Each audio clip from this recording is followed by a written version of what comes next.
Muy bien, buenos días, buenas tardes en verdad, a todas y todos. Le damos las más cordiales las bienvenidas a la sala de Tanatología y Toxicología del Sexto Congreso Iberoamericano de Ciencias Forenses, organizado por el Instituto Médico Legal Dr. Carlos Ibar, que es el organismo encargado de docencia, investigación y extensión en el Servicio Médico Legal de Chile. Como equipo del Instituto Médico Legal Dr. Carlos Ibar, le damos las más cordiales las bienvenidas a todos y cada uno de ustedes por estar aquí. Muchas gracias. Hoy, como ya saben, tenemos la presentación del doctor Aurelio Luna, quien va a hablar sobre la temática que está propuesta el día de hoy, que tiene que ver con un requerimiento que se hizo para que el doctor Luna pueda ir aportando en lo que son las intoxicaciones letales en fallecidos médicos legales. Les cuento entonces que hoy día tenemos con nosotros al doctor Aurelio Luna, quien es doctor en Medicina y Cirugía de la Universidad de Granada, especialista en Medicina Legal y Ciencias Forenses, académico de la Universidad de Murcia, y ha colaborado estrechamente como perito en casos de la Unidad de Derechos Humanos del Servicio Médico Legal de Chile, como asimismo también en distintos cursos como docente, también apoyando en la creación y diseño de los cursos del Instituto Médico Legal Dr. Carlos Ibar. Así que le entregamos nuestro más afectuoso saludo al doctor Luna y lo dejo entonces con ustedes para que pueda entregar su exposición, compartir pantalla y todo el micrófono suyo, doctor. Bienvenido y muchas gracias. Muchas gracias a vosotros. En primer lugar, agradecer la amable invitación que me habéis hecho para bueno, para mí casi esta tarde, noche con todos vosotros, y en segundo lugar, agradecer el tema que me habéis puesto, porque creo que es un tema que desde el punto de vista práctico en lo que es la pericia cotidiana requiere siempre de una reflexión crítica, y como los temas que no están bien resueltos, pues el pensar sobre ello y el discutir sobre ello siempre ayuda a obtener la estrategia y las formas de enfrentar estos problemas de la manera más práctica posible. Y por último, y lo más importante, agradecer a los que estáis al otro lado en este caso de la pantalla, porque realmente si algo justifica una conferencia no es que una persona hable, sino que otras personas escuchen, y espero en este caso que la interacción sea lo más positiva y lo más interesante y práctica posible. En primer lugar, yo voy a intentar centrarme en lo que son la interpretación de los resultados toxicológicos en el cadáver, el problema de las distintas matrices y analizar un poco todas las cuestiones que plantean las tablas de referencia. Más que buscar una disertación de tipo académico, voy a intentar poner sobre la pantalla los principales problemas prácticos con los que nos enfrentamos cuando tenemos que analizar o interpretar un estudio toxicológico. Hay que decir que los problemas por uso de tóxicos son cada día más frecuentes en la práctica médico-legal, y realmente los escenarios pueden ser muy distintos, desde una imputabilidad hasta evaluar la incidencia del tóxico en una determinada conducta de una persona, o bien ver en una intoxicación, si la posible etiología de la intoxicación, si ha sido una intoxicación suicida, homicida o accidental. Con lo cual tenemos que tener claro algo que voy a repetir a lo largo de la tarde varias veces. El objetivo fundamental es una reconstrucción de los hechos. ¿Qué tomó? ¿Cuándo lo tomó? ¿Cuánto tomó? ¿Cómo lo tomó? ¿Para qué? Para poder nosotros ofrecer al tribunal unas respuestas que le permitan al juez tomar una decisión lo más justa posible. En este sentido, siempre ha habido tres opciones: que el tóxico puede ser un hallazgo casual, sin relación con los hechos; el tóxico puede ser un factor asociado a otra causa modificando los hechos; o bien que el tóxico sea el elemento determinante que explica los hechos. Esto nos lleva a algo importante. Nosotros partimos de un resultado que nos da el análisis toxicológico, pero lo que conviene tener claro es que el análisis toxicológico es una prueba complementaria que se interpreta en el contexto de los datos de autopsia y otras pruebas complementarias. Es decir, integramos dentro de un esquema donde existen otra serie de datos, integramos una información que nos proporcionan unos especialistas. La importancia de ese análisis toxicológico variará según el caso y puede pasar de ser irrelevante a ser determinante en la explicación de la muerte y sus circunstancias. Hay que pensar que cuando nosotros Doctor. pedimos una investigación toxicológica, a priori no siempre estamos sospechando la posibilidad de una intoxicación. Nosotros podemos pedir una investigación toxicológica para confirmar una sospecha diagnóstica. En el levantamiento del cadáver o los datos encontrados por la Policía Judicial nos orientan hacia un suicidio por consumo de sustancias. Otras veces lo vamos a pedir para excluir un posible diagnóstico. Otras veces nos ayudará a orientar un diagnóstico en una situación de incertidumbre. Doctor, Otras veces disculpe. para interpretar Sí. algunos datos que sí no sé si está compartiendo la pantalla, doctor, porque no la vemos. Sí. Uy, pues, perdón, pues no vamos a ver qué es lo que ocurre, porque creo que le he dado a compartir pantalla. Hagámoslo no, doctor, no se preocupe. Vamos a ver aquí, estoy en Zoom. Pues, vamos a ver, le he dado, vamos a ver. Le acabo de apretar compartir pantalla, he dado aquí, compartir, ¿se ve ahora? Ahí está abriendo y ya pantalla completa y estaríamos perfecto, doctor. Pues voy en este caso a cerrar aquí y damos pantalla completa.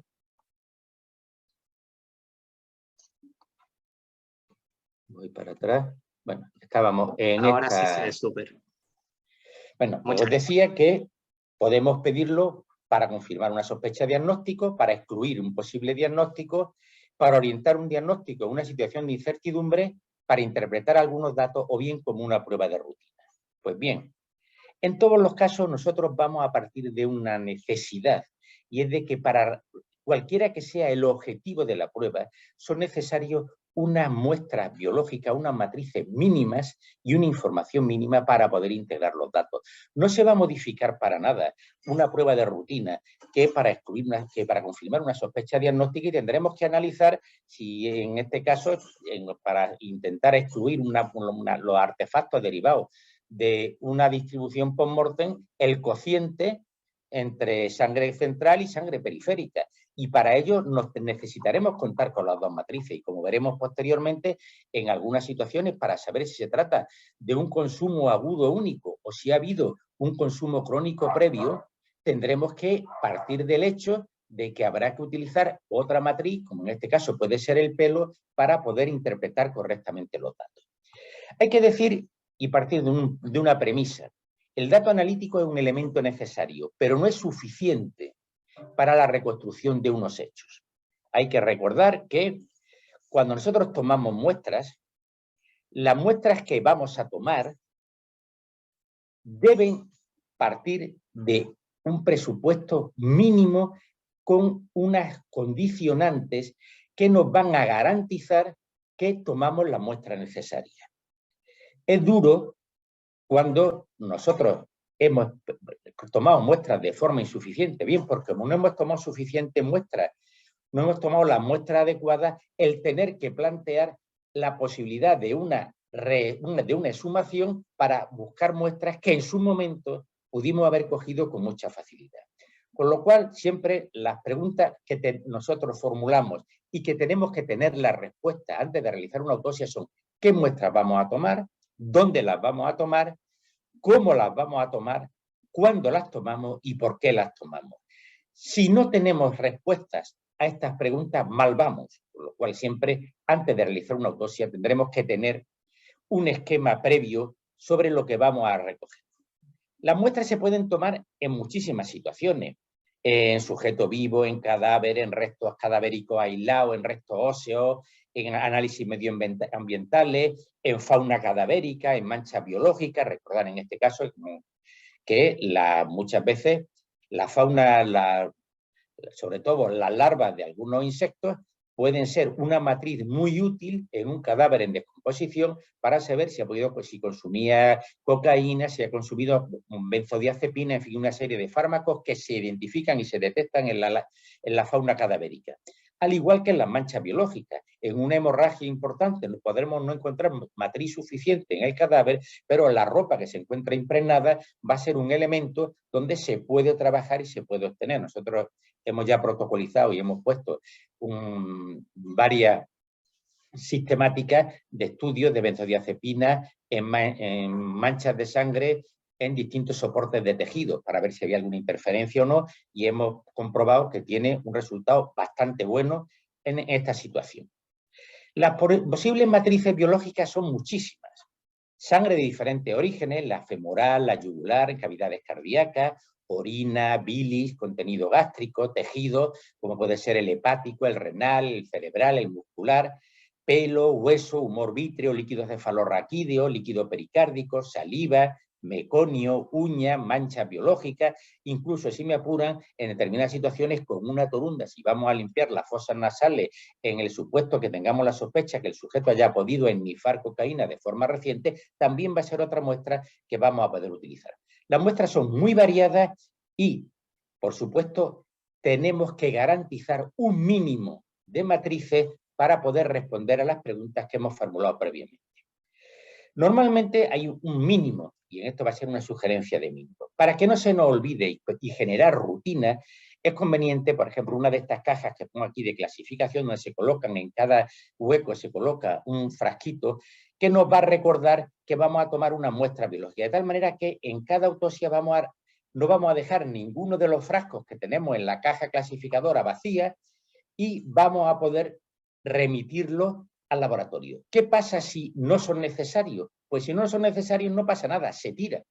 El problema es que a posteriori, si surge la necesidad de una matriz complementaria, las complicaciones van a ser importantes y la utilidad y el rendimiento de la prueba va a disminuir. ¿Qué tejidos biológicos van a ser necesarios? El hígado, en torno a unos 20 gramos, hay que recordar que afortunadamente en el momento actual las técnicas analíticas permiten una sensibilidad importante con una cantidad de matriz relativamente escasa. Riñón, sistema nervioso central, músculo y pelo.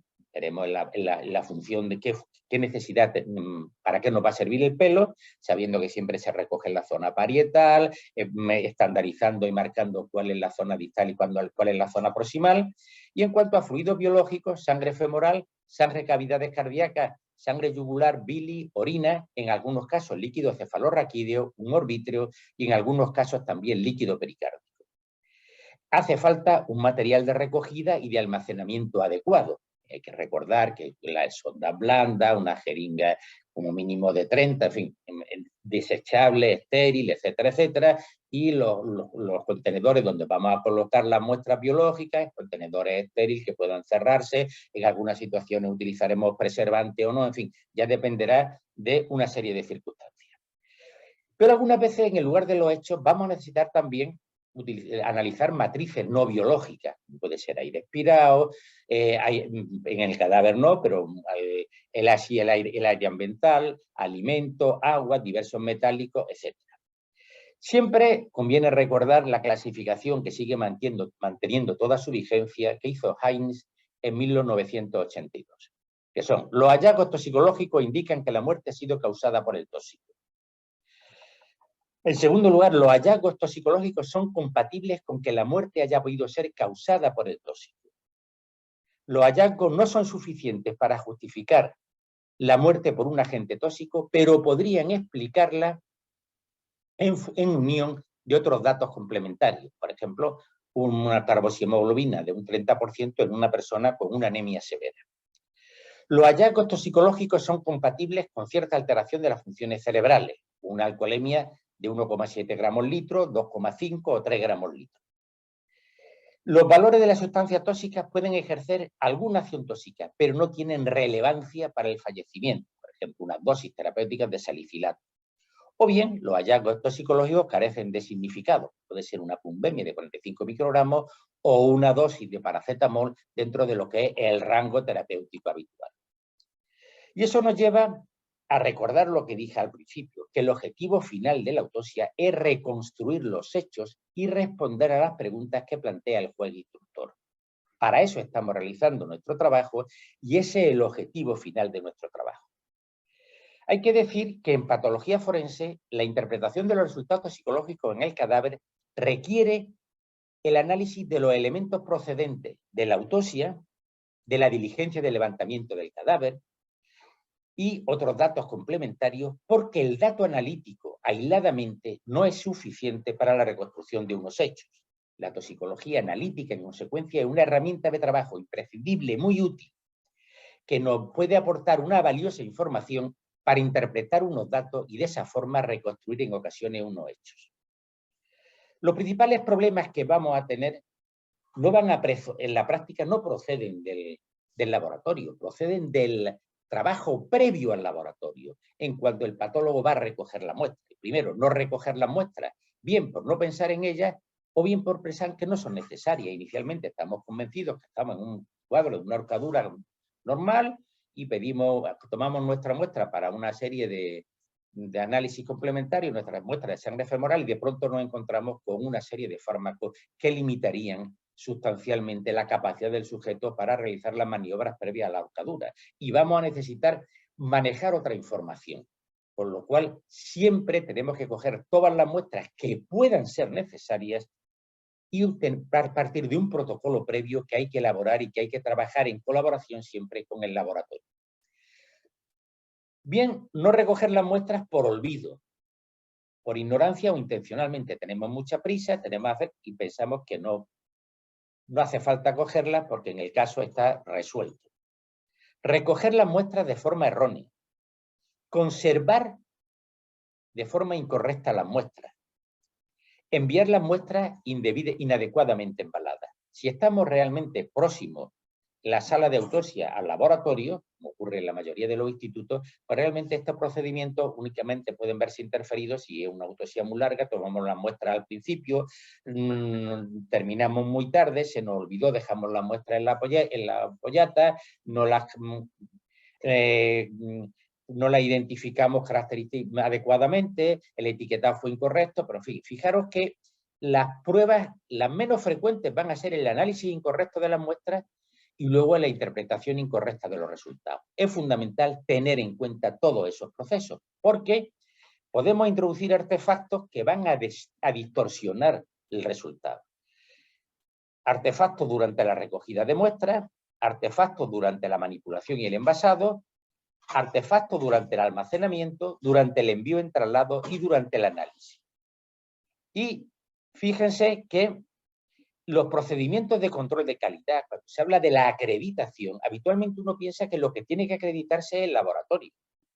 Y conviene recordar que los procedimientos de control y de calidad deben desarrollarse y aplicarse no solo a la preparación de la muestra, no solo al análisis instrumental, sino a lo que es a los procedimientos de recogida y almacenamiento de la muestra y envío de la muestra. Entonces, en la mayoría de los casos no se suele tener claro, y nosotros nos esforzamos en mantener un laboratorio acreditado con una serie de presupuestos, pero por muy bien que acreditado que esté el laboratorio, por muy bien que funciona, si las muestras vienen de forma inadecuada, faltan muestras o la muestra se realiza de forma incorrecta, el laboratorio va a encontrarse con un error de partida que va a ser imposible subsanar por complejas y sofisticadas que sean las analíticas que se realizan.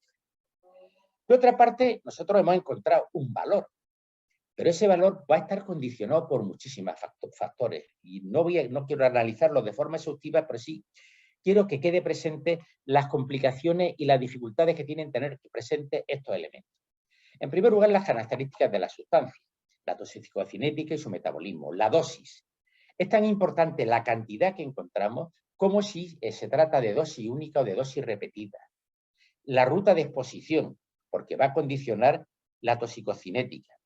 Las características fisiológicas y patológicas del sujeto, como pueden ser alteraciones de mecanismos de eliminación, edades extremas, embarazo, patología previa, como alteraciones hepáticas o alteraciones renales, el tema del polimorfismo, que hablaremos al hablar un poco de la toxicogenética, la posible existencia de tolerancia, y aquí vamos a ver que para saber que existe tolerancia tendremos que determinar que ha existido previamente un consumo reiterado. Y para eso necesitaremos matrices como el pelo que nos va a informar de un estudio retrospectivo de qué sustancia y en qué concentraciones aproximadas se ha estado consumiendo.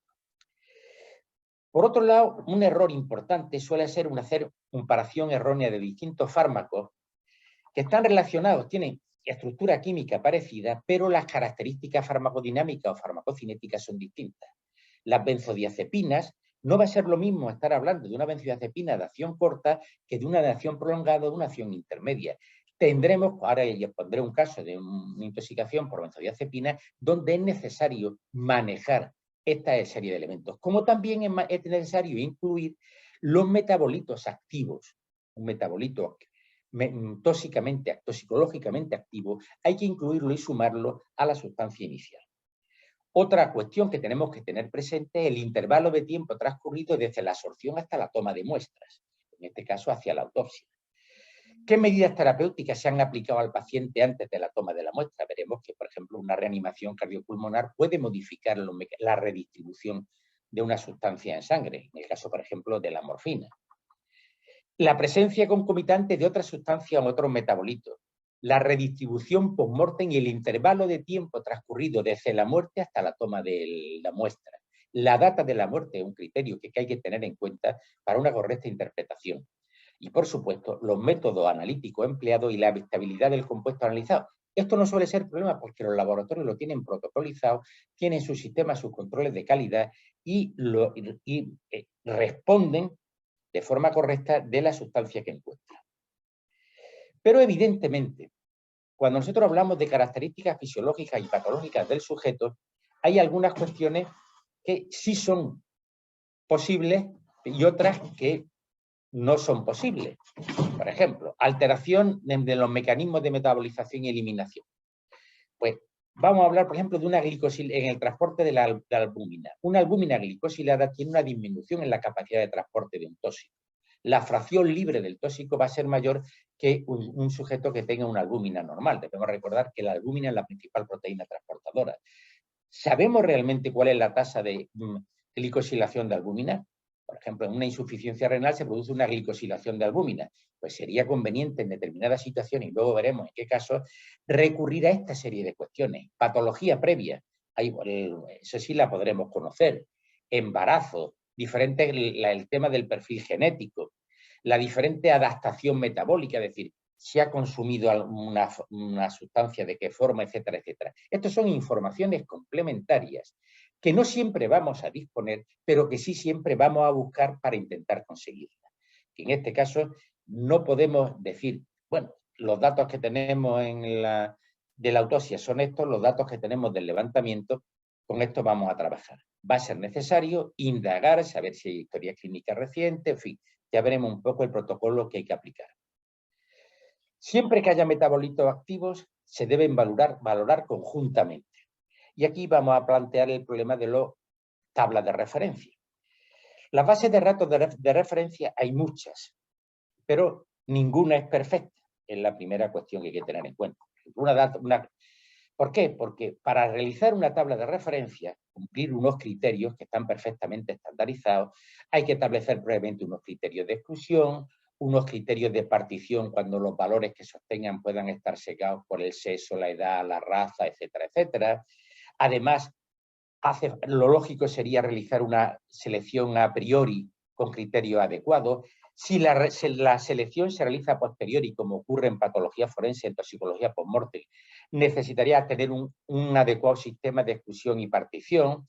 Los criterios de exclusión no pueden generalizarse, hay que tener en cuenta los factores de confusión. El tamaño de la muestra va a ser muy regular, porque intoxicaciones por alprazolam vamos a tener muchísimas, o por quetiapina, pero intoxicaciones por metanfetamina vamos a tener bastantes menos.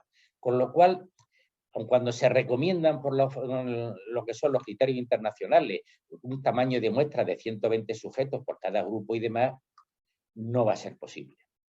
Con lo cual vamos a tener que conformarnos con unas tablas de referencia que no van a responder a esos criterios previos que se exigen, por ejemplo, para ver cuáles son los valores normales de hemoglobina o para ver lo que es la exposición o los valores que puede tener al plomo o que podamos tener los valores de colesterol. Voy a poner el ejemplo de la tabla de concentraciones que aparece por Rosario Repeto y Manuel Repeto del Instituto Nacional de Toxicología y Ciencias Forenses, que una tabla donde aparece la habitual, la terapéutica, hace relación en este caso a sangre, suero, plasma y orina, lo que son la dosis normal, la dosis tóxica y la dosis letal post-mortem. Fíjese, el primer problema que tenemos aquí es que no hay rangos. Dan un valor y dicen letal 17, por ejemplo, en este primer caso, o cuando pone aquí en sangre 50 microgramos mililitros. ¿Qué pasa si yo tengo 48? ¿Qué pasa si yo tengo 45? ¿Qué pasa si yo tengo 40? Este tipo tiene un valor útil, pero vamos a ver que para utilizar de forma más eficaz tendremos que utilizar otra serie de tablas. Y esta tabla de referencia conviene actualizarla. Hay que decir que en este caso la bibliografía es muy abundante y por poner en el caso de los antidepresivos, que es un hallazgo relativamente frecuente, vamos a ver que una tabla que está muy bien hecha, ¿por qué? Porque tiene casos post-mortem, tiene casi 8.700 casos, es decir, el grupo es bastante importante. Este es un trabajo que han realizado los países nórdicos. Pero también incluyen otro dato y sustantivo y muy importante, que son, en el caso de la monitorización terapéutica de drogas, valores procedentes de la toxicología clínica en sujeto vivo, tienen una tabla de referencia de casi 17.000 casos. La consistencia de esta tabla es muy superior a la de la tabla anterior, donde no venía ni el número de casos ni nada de eso. Aquí fíjense, por ejemplo, donde, con esto no intento que se pueda observar con nitidez la tabla, lo que sí quiero que vean es que se establece en grupos, se establece en cada grupo para cada sustancia el número de casos en el que hay, y algo fundamental, se establecen rangos. Hay una desviación estándar. Me dan los percentiles, me da la desviación estándar y yo sé hasta qué punto esa sustancia, en qué rango de percentil está, cuál es la desviación estándar y cuáles son los parámetros que me permiten a mí saber si, siendo un valor alto, hasta qué punto está próximo a los valores post-mortem que se han detectado en una intoxicación letal, en los valores extremos, en ese rango. Los rangos son fundamentales para poder interpretar de forma correcta una de estas. Aquí tienen, por ejemplo, otro cuadro de un trabajo que me parece muy adecuado, junto a que esta tiene que ver en el caso con las benzodiazepinas, donde aquí, en función de las categorías que son, en este caso, perdón, que le he dado rápido, si son que así ha contribuido a la causa de muerte, si ha sido la causa de la muerte o no tiene relación con la causa de la muerte, ven aquí, por ejemplo, cómo da un valor que es fundamental en estos casos, casi más importante que la media, que son las medianas. Y también nos da el rango con los percentiles. Aquí tenemos, en este caso, que están analizando las concentraciones entre sangre y cerebro, porque veremos que no siempre vamos a disponer de sangre en algunas situaciones, nos puede ayudar este tipo de tabla, es mucho más útil que las tablas de referencia, la primera tabla que puse al principio. Aquí ven, por ejemplo, otra serie de sustancias con alprazolam y demás, y este tipo de valores este tipo de tablas son las que van a ser más útiles para manejar. Y incluso vamos a ver aquí el cociente que existe entre la sangre femoral, si es sangre procedente de la subclavia, en fin. Tienen un perfil de detalle, sobre todo un rango de los valores que nos va a ayudar a poder situar ese dato que nosotros nos proporciona el laboratorio dentro de un rango de interpretación que nos ayuda a entender qué es lo que está pasando. Vengan, por ejemplo, en este caso, las relaciones entre alprazolam, entre sangre y cerebro. Ven que prácticamente tiene una correlación muy alta, un 0,94, casi un 1. Yo les decía al principio que en algunos casos no podemos encontrar sangre. ¿Por qué? Imaginemos un accidente de tráfico donde se ha producido una hemorragia masiva importante. No vamos a encontrar sangre porque se ha producido la hemorragia, ha habido una destrucción y demás. En estos casos, tomar una muestra de cerebro va a ser igual de eficaz, una muestra del sistema nervioso central, a la hora de establecer los valores que haber tomado una muestra de sangre. Y además estamos valorando la sustancia en el órgano diana donde va a producir una serie de efectos. Con lo cual, al igual en un caso que pondré luego de una intoxicación por un cianuro, resulta básico el tener este tipo de tablas que nos ayude a interpretar el dato, situarlo en el contexto de los rangos distintos de toxicidad, rangos terapéuticos y rangos de intoxicaciones mortales, y al mismo tiempo tener conocimiento de datos de otras matrices que nos ayuden a contextualizar ese dato. Otro trabajo es la tabla de referencia, en este caso de la Analytical Toxicology, de la quetiapina en sangre y cerebro. Es decir, hay muchísima bibliografía y yo lo que recomendaría es que se tuvieran una serie de tablas de este tipo de publicaciones, las tuvieran perfectamente desglosadas y además se fueran actualizando. Es decir, hay una tabla muy buena que yo utilizaba mucho, que es la tabla de Winec, que realmente a partir del 2003 no se ha vuelto a actualizar y que, teniendo en cuenta las nuevas metodologías, las nuevas técnicas analíticas, pues puede ser útil en alguna situación extrema, pero ha quedado desfasada. Las tablas tienen que estar adaptadas a las pruebas que se están realizando, a la metodología que se aplican, y tienen que ser lo más actuales posible, porque las muestras que estamos analizando son muestras actuales. Aquí ven, por ejemplo, las relaciones entre sangre y tejido cerebral, y ven, en este caso, vuelvo a decirlo, una tabla bien hecha, con el rango con toda, y la relación entre cerebro y sangre. Otro caso, por ejemplo, el trabajo de Reis y Amos, también son del nórdico, la referencia entre de antidepresivos, que sigue siendo una tabla que va a ser muy útil. Por eso repito que es fundamental disponer de un conjunto de bibliografía que nos ayude.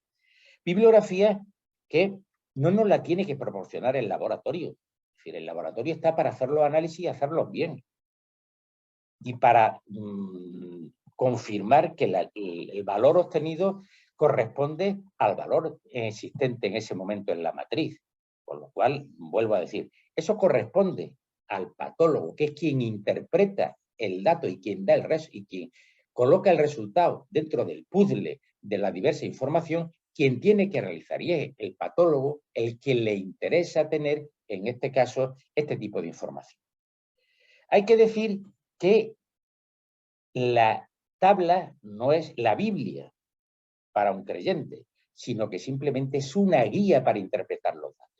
Y que los datos, en cada caso concreto, no es un valor absoluto, ya que existen variables que pueden influir en las concentraciones. Recordad todo lo que he dicho antes de dosis, etcétera, etcétera. Con lo cual, hay que analizar ese dato que hemos tenido junto con la tabla, pero junto con todos los demás datos que disponemos en relación al caso. Voy a centrarme, por ejemplo, en el tema de la toxicogenética. La toxicogenética inicialmente parecería que es una cuestión que tiene poco sentido en la práctica médico-legal. Vamos a ver que no es así. Hay modificaciones que vienen codificadas por una serie de genes que pueden dar lugar a hallazgos que necesiten para su interpretación correcta el conocer estos datos toxicogenéticos. Hoy es una herramienta muy útil para interpretar los datos toxicológicos y para interpretar la causa y la modalidad de la muerte. No en todos los casos, pero vamos a ver que en una serie de casos sí va a ser necesario. Cuando hablamos de toxicogenética, nos tenemos que centrar fundamentalmente en la familia de los citocromos. El citocromo P, el 2D6, que está implicado en el metabolismo de fármacos como la morfina, codeína, tramadol, hidrocodeína, oxicodona, el citocromo P3A4, que está en el benzodiazepina y buprenorfina, en fin. Aquí tienen una tabla, por ejemplo, de las principales polimorfismos, los genes que tienen importancia desde el punto de vista de toxicología forense. ¿Por qué? Porque van a encargarse de la metabolización de una serie de sustancias, como son los antidepresivos, como son la benzodiazepina, como van a ser las anfetaminas, el fentanil, el etanol, etcétera, etcétera. Y les voy a referir una serie de casos para que vean hasta qué punto esto no es solo una disquisición desde el punto de vista académico, sino que tiene un valor inmediato. Hay, por ejemplo, una serie de personas que son metabolizadores rápidos o ultra rápidos de una serie de sustancias. ¿Qué ocurre? Que ese metabolizador ultra rápido va a incrementar la toxicidad de manera que en situaciones en que la sustancia no sería tóxica en un individuo normal, en un metabolizador ultra rápido va a provocar la muerte. El caso más claro, por ejemplo, este que describo aquí de Coren, luego verán la cita, en que se trata de un menor al que fallece, le habían administrado codeína, era un metabolizador ultra rápido, la codeína se transformaba en morfina y dio lugar a que con dosis terapéuticas, por debido al perfil genético del niño, le produjeron intoxicación mortal. Evidentemente, en este caso, nosotros no encontramos que la explicación del fallecimiento está precisamente en una condición previa del sujeto. Aquí ya se hizo una reclamación contra el profesional. Iba contra un problema de malpraxis. Y evidentemente no había malpraxis, se daban unas circunstancias concretas. De tal manera que en algunas circunstancias va a ser necesario, sí o sí, el disponer de este tipo de herramientas. Por ejemplo, la serie de Newboning, que analizan 112 muertes tras la administración de digoxina. Y aquí había un polimorfismo ABC B1 y el aumento de la mortalidad. No se debía a un problema de mala praxis, se debía a un perfil específico que determinaba una mayor susceptibilidad y sensibilidad de la persona a esta sustancia. Con lo cual, repito, se tratan de circunstancias que van a generar y pueden provocar en determinadas situaciones problemas cuya única respuesta va a venir dada de ese estudio toxicogenético. Con lo cual, en lo que sería la secuencia, tendríamos lo que es investigación en la escena, en el lugar de los hechos, el análisis de la historial clínico, los datos de autopsia, el análisis psicológico y los datos farmacogenéticos que junto a los anteriores nos van a permitir interpretar los datos forenses y establecer la causa de la muerte. Es evidente que el coste, aquí tienen por ejemplo un trabajo de revisión que es bastante interesante, del denuncio de Inún y colaboradores. Es verdad que el coste de estas pruebas es importante y que no se pueden hacer de forma rutinaria, pero es cierto que en una serie de casos sí nos va a permitir la respuesta a una duda que se encontraba sin solución.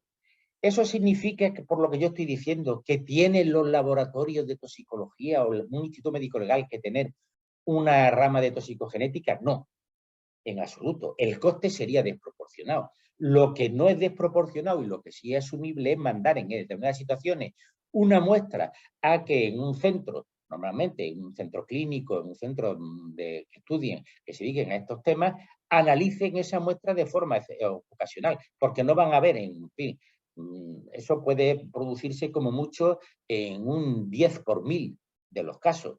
Y no vamos a montar técnicas que son complejas y, repito, que tienen un coste para realizar 10, 12 análisis al año que no se justifican. Pero vuelvo a decir, si se justifican, el remitirlo a un centro adecuado para que pueda responder a esa cuestión. Otro tema importante es la redistribución de los tóxicos post-mortem. Aquí nos encontramos que existen unos criterios de corrección habitualmente mal comprendidos y con cierta frecuencia mal aplicados, en donde nosotros normalmente, cuando se hace, que no siempre se hace, nos centramos en lo que es la cociente entre sangre central y sangre periférica. Y no digamos nada cuando nos encontramos de una matriz aislada sin otra. En la matriz aislada, salvo que se trate de tejido, por ejemplo, en el sistema nervioso central, donde la redistribución post-mortem va a tener una implicación mínima, va a ser, en otros casos, puede ser un problema. Con lo cual, fíjense que vamos a necesitar tomar sangre central y sangre periférica no para que se analice y para ver hasta cuáles son los valores, sino para saber si estamos ante un caso de un proceso de redistribución post-mortem importante o no, que nos va a permitir situar y contextualizar adecuadamente el caso. Hoy en día, de todos los parámetros, quizá el más perfecto sería el cociente entre hígado y sangre periférica. Cuando nos encontremos en tejido hepático y en sangre un cociente de menos de 5, estamos ante una sustancia que tiene poca o ninguna redistribución post-mortem. En la redistribución post-mortem, en este caso, no es un problema que pueda introducir un sesgo en la interpretación de los resultados. Sin embargo, aquellos fármacos o aquellos tóxicos con una relación Hígado, sangre periférica superior a 20-30, sí estamos hablando de una sustancia donde sí hay una redistribución post-mortem. La ventaja que tiene el cociente entre hígado y sangre periférica es que hay tiene un amplio rango de valores que son muy superiores a los que aparecen entre sangre central y sangre periférica. Y vuelvo a decir, el tener rango, el tener posibilidad de matizar y de establecer y poner en una escala lo más amplia y lo más detallada posible unos valores nos ayudan a la concentración. Iba a poner el caso, por ejemplo, de la morfina. Van a ver todos los parámetros que pueden determinar modificaciones en la redistribución post-mortem de la morfina.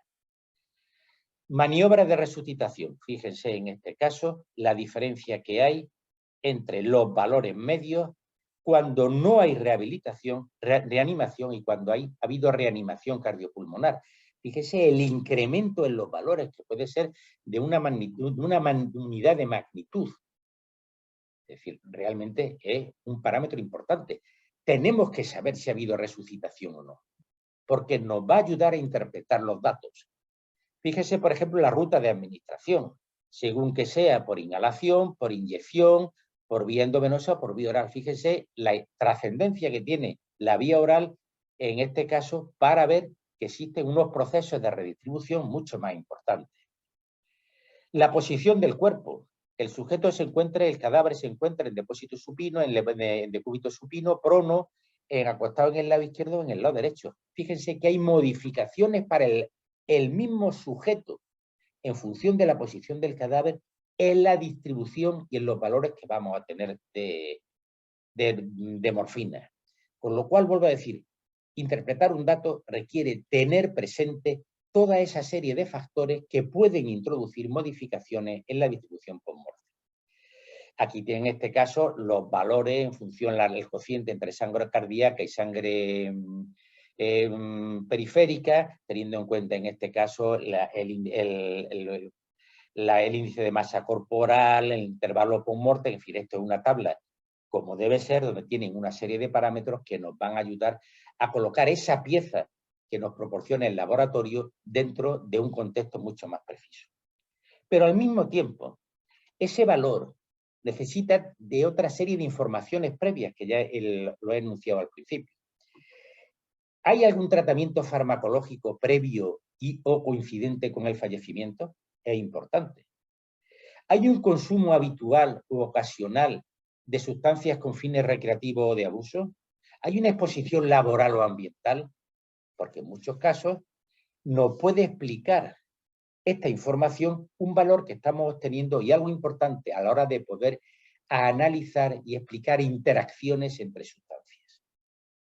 Y aquí la única manera, muchas veces, si no disponemos de información previa, de información clínica previa, si no tenemos historia clínica, si no tenemos antecedentes, si no podemos acceder a ningún dato, necesariamente vamos a tener que recurrir a la interacción entre matrices.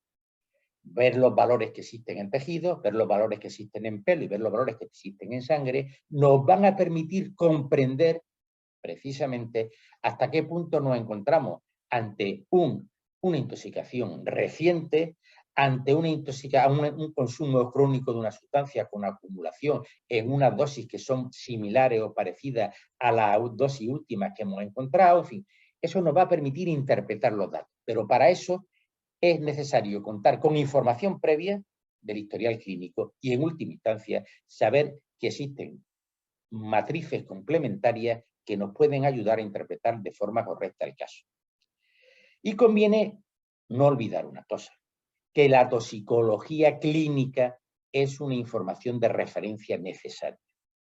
¿Por qué? Porque nos va a hablar de dosis subterapéuticas, de dosis terapéuticas sin efecto, de dosis tóxicas, y aquí es importante disponer de una reserva bibliográfica de información en toxicología clínica que puede ser necesaria. Yo remitiré 2 o 3 libros de información de toxicología clínica en PDF para que tengan alguna información complementaria en este caso. ¿Por qué nos encontramos con otra situación? Servicios de toxicología clínica no existen en la mayoría de los laboratorios. Y los que hacen de toxicólogos clínicos son fundamentalmente en las unidades de cuidado intensivo, donde precisamente en la UCI la forma de tratamiento y de intervención en muchos casos no permite recoger la información que podría utilizar. Aquí tenemos entonces que recurrir a bibliografía complementaria y recordar que la toxicología clínica y la toxicología forense tienen que convertirse en una pareja de hechos. Conviene recordar entonces que esa historia médica y social, esos datos de la escena del crimen, toda la información procedente de la autopsia, y ojo, la información de la autopsia en el momento de realizar y en el momento de las pruebas complementarias, porque los estudios histopatológicos nos proporcionan una información esencial para intervenir, porque al final toda la interpretación de esos datos va a ser necesaria. Y vuelvo a insistir en la complementariedad entre las distintas matrices biológicas. Es necesario saber que existen una serie de datos que al contrastarse y al compararse nos permiten un conocimiento más profundo de la realidad del hecho del fallecimiento en el momento del fallecimiento y de los antecedentes previos en el consumo. En una historia clínica no vamos a encontrar si el sujeto está consumiendo cocaína de forma recreativa sin que le hayan recurrido en ningún caso, no tiene antecedentes de urgencia, lo está consumiendo, en el pelo los podemos encontrar. Y nos podrá ayudar en el caso, por ejemplo, de la cocaína, donde los valores letales hay una variabilidad terrible entre los casos, para saber si es una persona que consumía de forma crónica o no, que nos va a poder interpretar y contextualizar ese dato adicional. Con lo cual, vuelvo a insistir, la complementariedad en las matrices biológicas resulta básica e importante. Y en otras situaciones tenemos las condiciones de la matriz biológica. Si nos da tiempo, bueno, probablemente lo dejaré para el tema de las preguntas, el tema de los problemas especiales que dan las situaciones de putrefacción, el cadáver quemado, los restos aislados, donde tenemos que manejarnos en una serie de situaciones y en un contexto distinto. Partiendo de un principio, que cuanto peor sea la situación del cadáver o de la matriz sobre la que estamos trabajando, cuanto peor, mejor tenemos que hacer las cosas, poner mucha más atención y demás. Yo voy a poner un ejemplo de lo que estamos haciendo nosotros. Hemos validado una serie de técnicas para el estudio, por ejemplo, de la duloxetina, venlafaxina y amitristilina, pongo la revista y el año, en hueso. Hemos trabajado también, hemos optimizado la quetiapina y pregabalina, opiáceo y cocaína, benzodiazepina, en fin. ¿Y qué hemos realizado en este caso? Que queríamos buscar, primero, validación de un método. Y una vez validado, hasta qué punto ese dato que nosotros podemos entrar, cómo se interpretaba. Pero aquí el problema es los falsos positivos, los falsos negativos y sobre todo la extrapolación de los resultados a los niveles en sangre del sujeto vivo, sobre todo en el caso de la matriz, como es el hueso, donde no existen muchos valores de referencia. Para eso analizamos 100 cadáveres, las relaciones entre las concentraciones de tóxicos en sangre y en hueso en la quinta costilla, y vimos un poco lo que era la relación. Como pueden ver, por ejemplo, en el caso del hueso, la correlación entre sangre y opiáceo, en opiáceo en sangre y hueso, por lo menos en quinta costilla, que fue la matriz que utilizamos nosotros, es bastante buena. Fíjense que la R, la regresión es de 0,91, es decir, casi 1, con una R cuadrado del 0,84. ¿Esto qué nos sirve?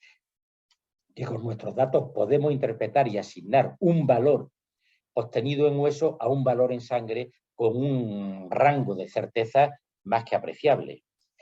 Aquí tienen, por ejemplo, cuando hacemos una regresión de residuos estandarizados, fíjense lo bien que se ajusta el opiáceo en sangre y hueso. En la benzodiazepina no ocurre igual. La benzodiazepina no sacamos una R de 0,98. Con la benzodiazepina sacamos una R de 0,80. Es buena, pero no tan buena como el hueso, y ya depende también del grupo de benzodiazepinas de que se trate. En fin, iba a poner unos casos de los que hemos trabajado aquí en hueso para que vieran un poco cómo hacíamos los valores. En este caso, en un caso aparecen estrinina y lorazepam, que aparecen en hueso, cómo podemos asignarle un valor en sangre. Para eso nosotros hemos establecido unos valores que son en función del hierro presente en el hueso. En el hierro hay un pequeño porcentaje que es hierro sérico y hierro procedente del tejido óseo, pero la mayoría es un hierro procedente de la hemoglobina, con lo cual nosotros podemos aplicar un factor de corrección con el hierro presente en el hueso y asignarle un valor en de sangre. En este caso, los valores obtenidos eran de 0,37, es decir, y permitía en este caso extrapolar los datos y poder determinar que el fallecimiento, aunque se tratara de una matriz como era con el hueso y habían transcurrido más de 40 años, en este caso está publicado en la revista, una revista internacional de medicina legal, pues permitía el diagnóstico sin ningún problema. Vuelvo a decir, ¿qué pasa con una matriz, por ejemplo, como el hueso o una matriz como la sangre y demás? Consumo reciente, en este caso la utilidad del pelo como matriz complementaria va a ser fundamental. En un caso que tuvimos que analizar una posible intoxicación por talio, analizamos las concentraciones en sangre, analizamos las concentraciones en pelo, analizamos las concentraciones en varios tejidos y pudimos establecer precisamente que se trataba de una exposición crónica por una serie de motivos de tipo laboral y que no tenía ninguna relación con un consumo masivo y se trataba de un hallazgo que no tenía relación cerca con el fallecimiento. Con lo cual, recuerdo que la toxicología analítica es una herramienta de trabajo, no es un objetivo en sí mismo. El objetivo final es disponer de elementos e información suficiente para poder interpretar unos datos y reconstruir unos hechos, que ese es nuestro trabajo. Iba a hablar del problema de la muerte por sobredosis de heroína. En fin, iba un caso para discusión, donde tenemos un sujeto con una intensa congestión vascular generalizada, edema agudo de pulmón, encefalocongestivos con signos discretos de edema cerebral, pulmón derecho, el peso tal. Tenemos en sangre morfina libre 0,19 y nordiazepam 0,16. Bueno, en este caso, ¿de qué lo matamos? Aquí, evidentemente, la solución no estaba en estos valores, estaba en este caso en una cuantificación de sustancia en el sistema nervioso central y la exclusión de otra serie de causas y que los datos que tenían eran compatibles con una insuficiencia respiratoria de tipo agudo donde se excluían otros factores, con lo cual era posible la atribución causal, con un grado de certeza que ya veremos que no es del 100%. ¿Cuál sería la situación ideal? Pues vamos a ver que el diagnóstico en los casos más favorables sería alteraciones morfológicas estructurales objetivables en el cadáver producidas directa o indirectamente por la acción del tóxico. Alteraciones bioquímicas objetivables producidas o provocadas directa o indirectamente por la acción del tóxico, lo que se conocen marcadores biológicos de efecto, y presencia del tóxico y sus metabolitos en los medios biológicos correctos. En esa situación, nosotros podemos, con un grado de certeza absoluto, poder establecer una conclusión. Si los valores que hemos analizado y todo existe una conjunción de todos estos datos, podemos hacer una atribución causal del fallecimiento al consumo del tóxico. Pero ojo, que no debemos olvidar que antes de llegar a la sala de autopsia tenemos que haber indagado si recibió asistencia clínica antes de fallecer, sí o no. Si sí, los datos de la historia clínica, porque los datos previos clínicos son esenciales en muchos casos, tratamientos prescritos, patología previa, una insuficiencia renal post-mortem, sobre todo si no hay signos importantes y el cadáver tiene un grado de autolesía apreciable, porque en este caso los signos de una necrosis tubular se solapan con la autólisis de las células del túbulo distal, con lo cual si el cadáver ha estado, tiene un grado de autolesía apreciable, no nos va a servir un marcador. Si tenemos datos previos, sí. Y si disponemos de la información clínica, si no disponemos, tendremos que intentar buscar. El problema más complejo realmente va a ser el tema de las interacciones. ¿Por qué? Porque hay poca bibliografía y los datos de que se disponen no cubren la gama tan amplia que tenemos de circunstancias en que podemos encontrar problemas de interacciones dentro de una intoxicación post-mortem o de una intoxicación post-mortem, no, de un análisis post-mortem de una intoxicación, donde podemos encontrarnos fármacos que se estaban prescribiendo de forma previa, de forma terapéutica, fármacos que se consumen de forma ocasional y otra serie de circunstancias. Nosotros hemos publicado en la revista Internacional de Toxicología una serie de casos de ahorcadura donde hemos hecho un análisis de de la presencia de tóxico y donde en algunos casos, por ejemplo, estaba el antidepresivo que el sujeto estaba tomando, consume cocaína y consume una metanfetamina de forma general. Habría que analizar en este caso las interacciones. Las interacciones normalmente es intentar analizar las interacciones en un cadáver, es como intentar descubrir qué ruido hacía un coche cuando está ya parado. Mientras el motor está en marcha es muy fácil saber, intentar atribuir el ruido a una causa determinada. En un cadáver nos vamos a encontrar con muchas dificultades y no existen buenas tablas de referencias para poder analizarlo. Con lo cual hay que buscar mucha bibliografía, ser muy prudente y consultar siempre con farmacólogos que nos puedan ayudar un poco. Le voy a poner un caso en el que participé, un caso de la Audiencia Provincial de Sevilla en el 2017.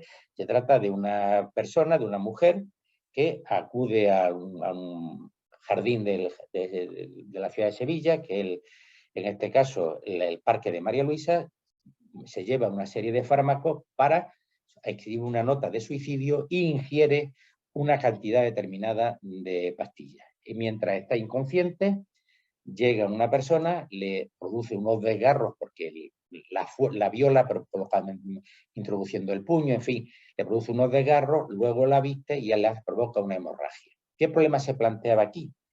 Si realmente con los datos existentes se podía saber qué le había provocado la muerte, si era la hemorragia o no.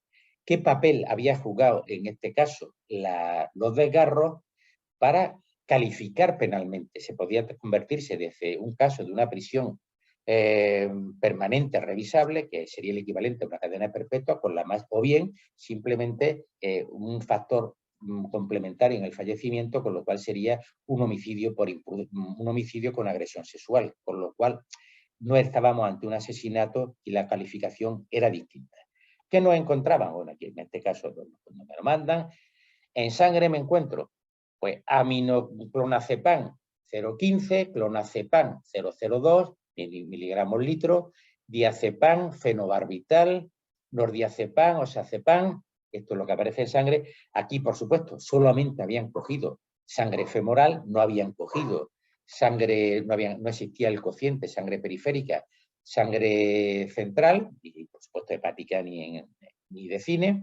En contenido gástrico tenía fenobarbital, clonazepam, ketazolam, diazepam y trazas de nordiazepam.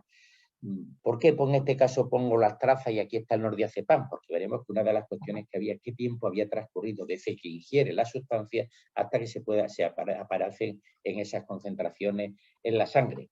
En orina tenemos otras concentraciones de aminoclonazepam, diazepam, fenobarbital, oxazepam, temazepam. Estos son los datos. Y sobre estos datos había que establecer cuáles eran los hallazgos de autopsia. Los hallazgos de autopsia que se plantean, bueno, nosotros lo primero que intentamos buscar es tablas de referencia para saber hasta qué punto estos datos, aquí tenemos los datos que utilicé, en este caso, el de Winnick, Barba, Banzer, Baruzzi, en fin, todos los datos que podían hablar de interacciones. Hay un libro, en este caso el Moody, que es las interacciones de tóxicos con benzodiazepina dentro del handbook de interacciones con drogas en una guía forense y clínica de Mocellane y Raymond, que lo recomiendo fervientemente porque es un libro de consulta muy útil que nos ayuda desde la perspectiva de interpretación de los datos a intentar comprender cuando aparecen determinadas sustancias que corresponden a benzodiazepinas que tienen una acción diferente, complementaria en algunos casos, pero diferente, para poder tener una referencia con la que... Pero claro, aquí el tema se mueven en rango, en fin.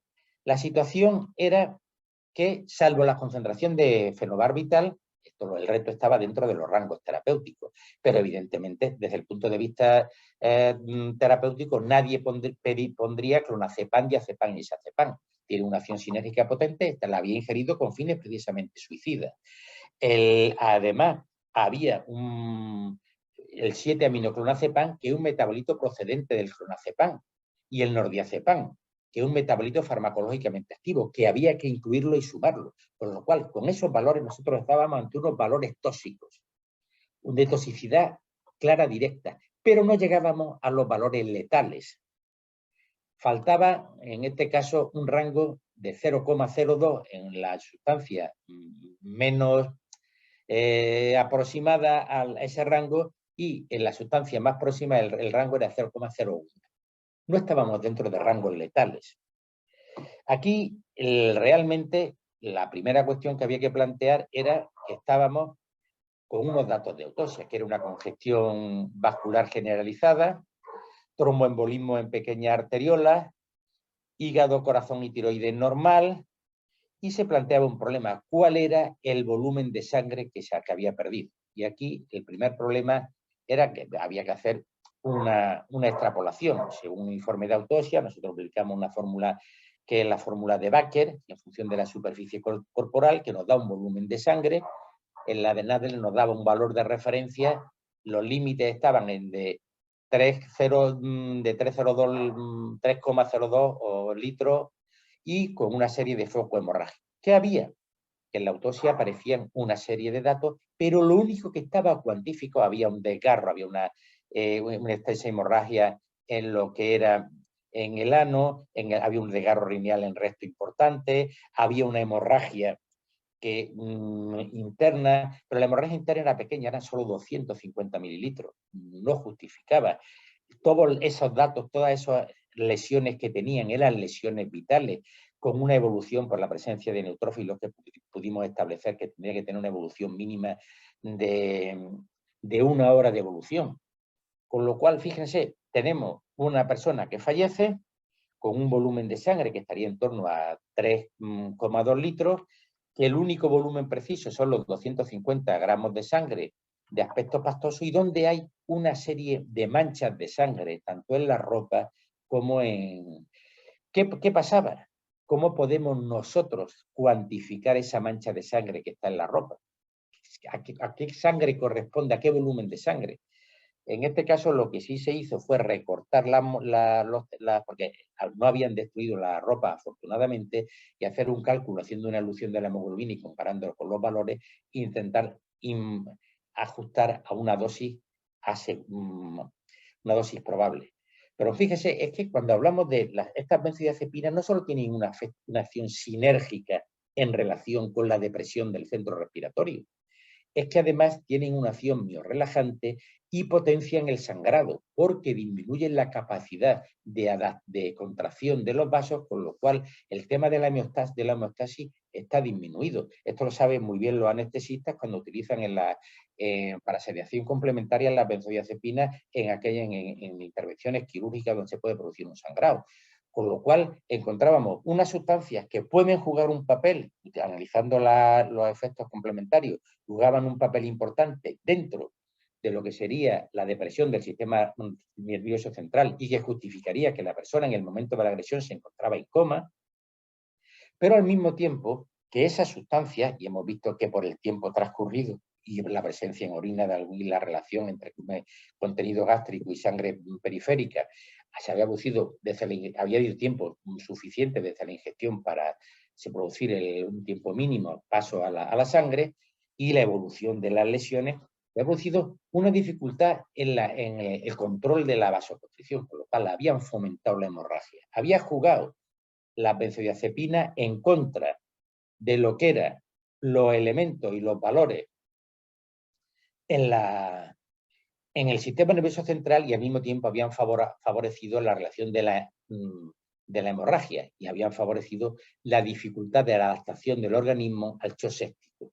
Con lo cual, en fin, el volumen total, una vez que lo calculamos con todos estos datos, llegamos que había perdido en torno a 1,250 litros, que no hubiera justificado per se el fallecimiento, pero en este caso la depresión y las acciones sobre la fibra muscular lisa, la acción sinérgica de los fármacos a nivel del sistema nervioso central, realmente había condicionado el fallecimiento de esta persona. ¿Qué podíamos decir? Que la muerte no era la exclusiva a la hemorragia, y que había tenido un papel relevante el consumo de los fármacos para el fallecimiento. Con lo cual, cada causa de forma aislada no podía justificar la causa de la muerte, pero analizado de forma conjunta permitía el establecimiento de la causa de la muerte. Otro caso que tuve que fue una intoxicación, en este caso aparentemente por cianuro, una persona que manda a su mujer fuera, que vaya a la peluquería y él decide organizarse para suicidarse. Busca cianuro potásico, tenía acceso a esta sustancia por razones laborales y como conocía la acción convulsivante del cianuro potásico, por el cianhídrico que liberaba, se preparó una mascarilla con éter etílico para dormirse un poco y estar sedado mientras hacía el efecto del cianhídrico. Bueno, en este caso los datos aparecen caídos con la mascarilla que se había hecho próxima a la nariz, a la fosa nasal y a la cavidad bucal.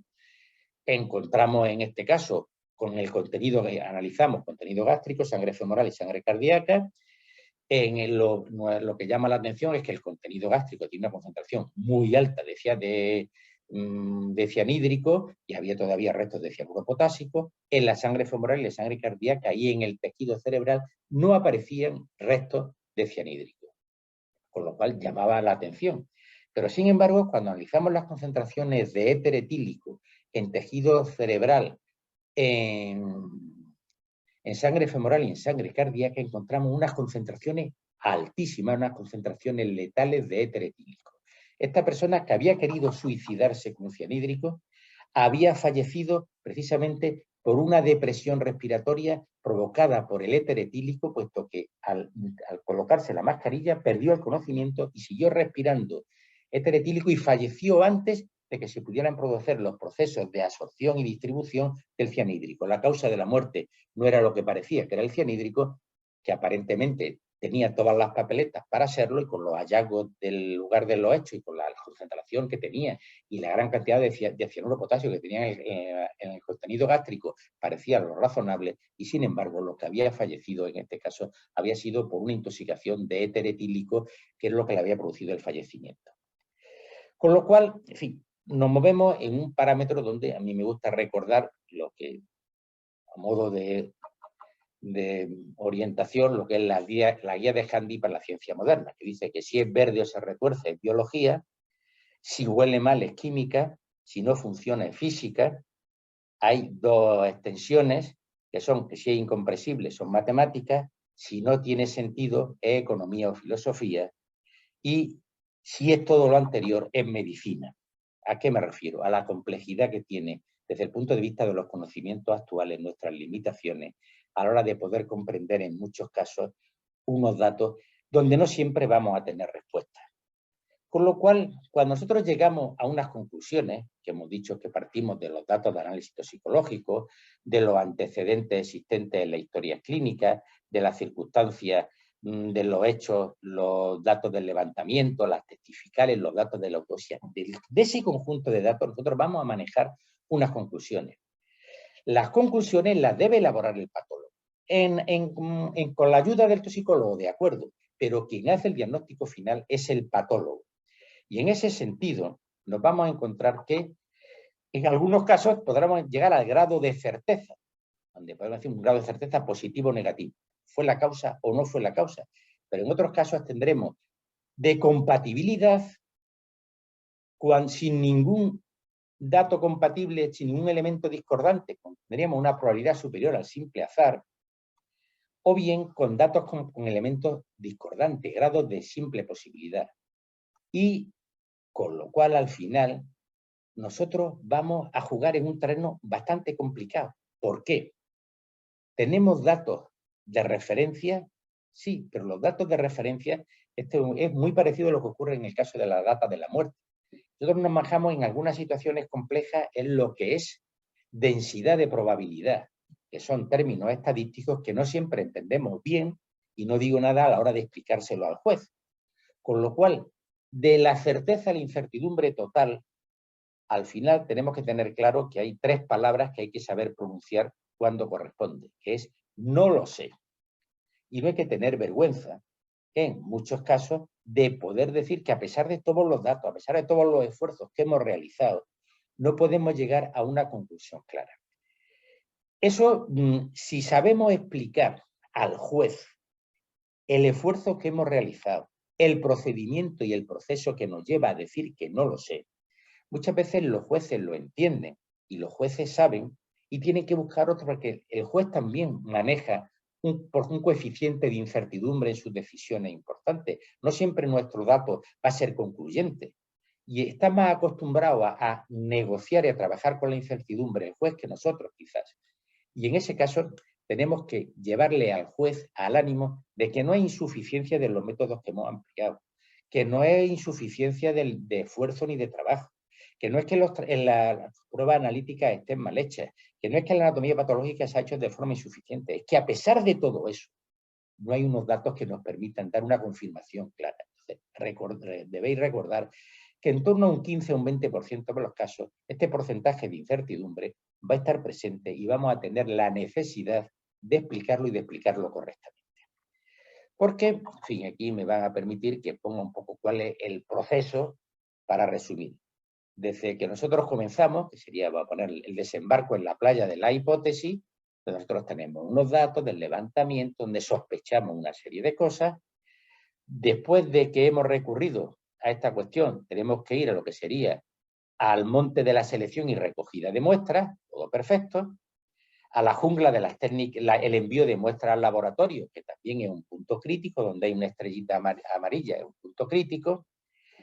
Una vez que encontramos los resultados, ojo, el toxicólogo peleará con la jungla de las técnicas analíticas y los resultados no es un tesoro, porque nosotros vamos a tener que movernos en el pantano de integración e interpretación de los datos. Y una vez que emitamos el informe y salgamos tan contentos con el barco, que sepan que nos van a estar esperando aquí la flota, en este caso enemiga, que va a corresponder a la contrapericia, a las pruebas que ha solicitado el abogado de la parte contraria, los que no están de acuerdo con los dictamen, y vamos a estar sujetos a un proceso de contradicción, que como aquí con las lucecitas, que serían los cañones disparándonos, vamos a tener que tener una serie de recursos para saber responder.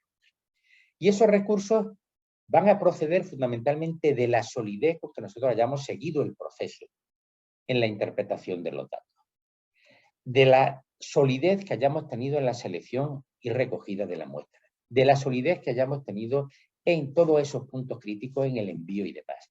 Y cuando tengamos todas estas cosas bien, y para eso es necesario generar inercias y hábitos, rutinas, donde no se nos olvide absolutamente nada, porque aquí es fundamental recordar que no podemos dejar las cosas a nuestra memoria, por prodigiosa que sea, sino que tenemos que tener un checklist antes de la autopsia, recogido todos los datos que vamos a hacer, qué es lo que vamos a recoger, dónde los vamos a recoger, cómo los vamos a guardar, qué muestras centrifugamos, qué muestras no centrifugamos, qué muestras se guardan hasta que se lleven al laboratorio en un frigorífico a 2 grados, qué muestras se van a congelar, porque, ojo, puede haber contrapericia, puede haber reclamaciones, tiene que haber una muestra de respaldo. Y algo importante, no se puede ser tacaño a la hora de recoger muestras.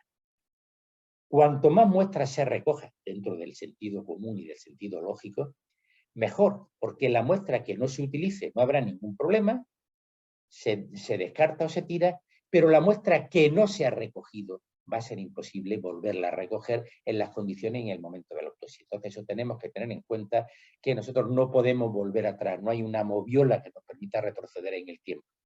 Y para evitar precisamente esa situación, tendremos que partir desde el principio con muestras suficientes, porque no hay cosa que más moleste en un laboratorio que nos traigan 2 mililitros de sangre cuando podían haber cogido 3 frascos de 10 y tener muestras suficientes por si se produce algún problema, para realizar ensayos, la de fortificar, en fin, toda esa serie de técnicas de tipo analítico, que cuando se cuenta con muestras suficientes se trabaja con una garantía de seguridad y con una tranquilidad que es mucho mayor. Pues ya no le aburro más, y en este caso, para que haya tiempo a lo que sería un intercambio y una pregunta, pues quedo a vuestra disposición para todas aquellas preguntas que queráis realizar. Muchas gracias, doctor Aurelio Luna, por su presentación. Bien, entonces vamos a ir a la etapa de preguntas. Es aquí entonces que le voy a pedir al señor Guy Neckelmann y a Viviana que nos vayan en el tema de las preguntas. Lo voy a dejar ahí para que puedan hacer la pregunta a través del chat. Ahí está habilitado para que todos puedan participar. Y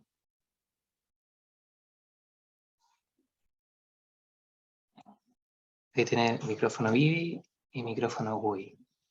Hola, doctor, darle las gracias en nombre del Departamento de Laboratorio de acá de la región metropolitana y también en el nombre del Servicio Médico Legal por su participación, por sus grandes aportes en la investigación y también en la forma muy didáctica de hacer la presentación. Se le agradece un montón.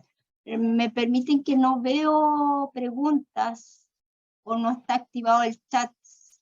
Sí, sí. En todo caso, si es que desean hacer una pregunta, no les funciona el chat, pueden levantar su manito virtual. Nosotros lo vemos y le habilitamos el sonido para que no tengan problemas. Así que tenemos para todos los gustos. También saludamos a la doctora Francisca Silva, secretaria ejecutiva del Instituto Dr. Carlos Vivar, que se ha incorporado, estaba en la sala paralela, que también le damos la bienvenida a esta sala, doctora. Muchas gracias, Aurelio. Lamentablemente Gracias. me perdí tu presentación porque está en la sala de Derecho Humano, pero sin duda tú ya eres de la casa, así es que probablemente ha sido una jornada muy provechosa para el Servicio Médico Legal. Tú conoces perfectamente nuestra realidad, así es que espero que todos los presentes hayan tomado nota de todo lo que tú les has enseñado hoy. Veo la mano de Alfonso. Sí, ahí le dice para que pueda activar su audio, Alfonso. Bienvenido.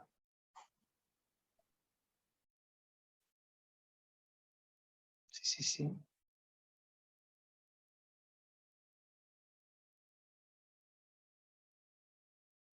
Alfonso.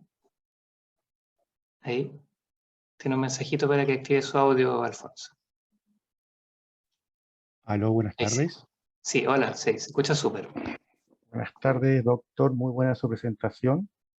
Yo soy químico farmacéutico y trabajo hace algunos años en toxicología forense.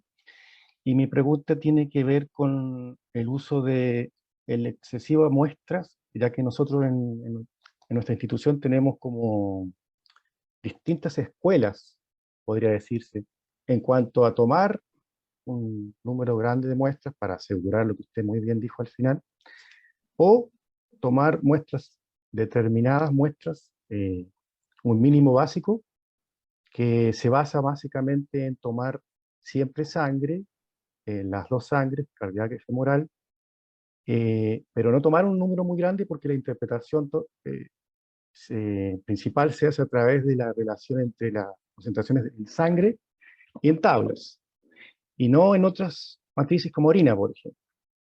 Bueno, obviamente esto no es tan así, por supuesto que hay también tablas que se empiezan a aumentar con tabular en hígado, en otras matrices como morbitro, pero en general se habla de que la interpretación se hace en sangre. No habiendo sangre en el cadáver, se busca otro tipo de muestra, pero si hay sangre no es necesario, o más allá del hígado, 4 que son las que manejamos nosotros, las dos sangres, femoral, cardíaca, hígado y orina. Y me llamó la atención respecto a eso que había un caso que expuso de una persona de sexo femenino que tenía cuantificado en orina. Y ahí es ahí a donde apunto. ¿En qué sentido le aporta cuantificar en orina? Si ya tenía el dato de cuantificado en sangre periférica.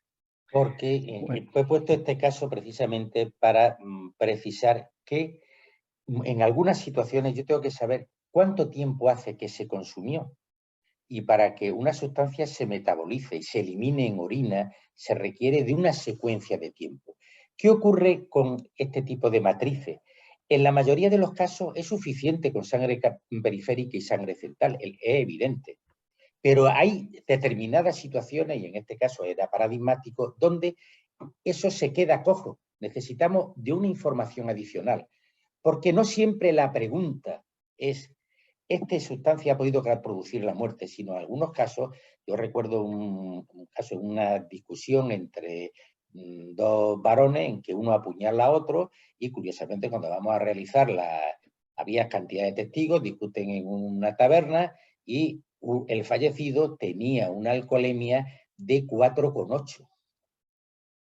Con cualquier tabla, el sujeto debería estar en coma o no estaba en condiciones de haber estado manejando con el entusiasmo que estaba manejando, según los testigos, el arma.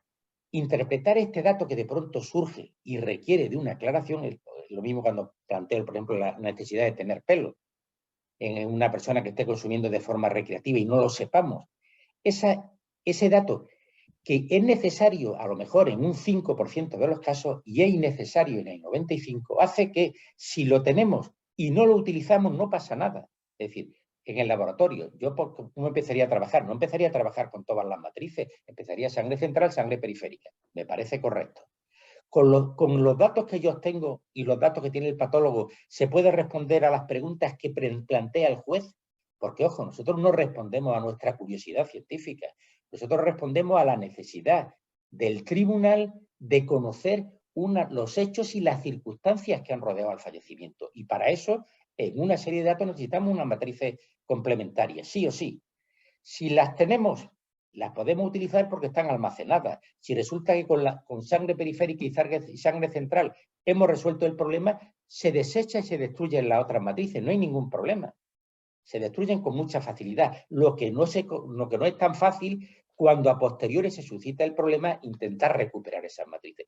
Por eso creo que, dada la trascendencia que tiene en algunos casos el estudio toxicológico y sobre todo las circunstancias que pueden rodear al fallecimiento y las preguntas que pueden formular el juez, tener herramientas, tener material para poder complementar unas respuestas que son más complejas que de las que inicialmente nosotros pensábamos, resulta fundamental tener un número mínimo de matrices. Y podemos discutir si por qué tejido cardíaco, por qué músculo estriado y cuáles son el sentido o en qué caso vamos a coger músculo cardíaco sí o sí. ¿Qué pasa con los procesos en una hemorragia que se haya producido un sangrado que sea muy suave, que se ha producido un problema de hemodilución compensatoria, qué va a pasar con los valores iniciales y vamos a necesitar en este caso el valor de referencia de un tejido como puede ser el hepático o el renal? Pues, ahí estarán, si los tenemos los podemos utilizar. ¿Que no nos hacen falta? Pues sin ningún problema. Vuelvo a decir, se destruyen que no pasa absolutamente nada.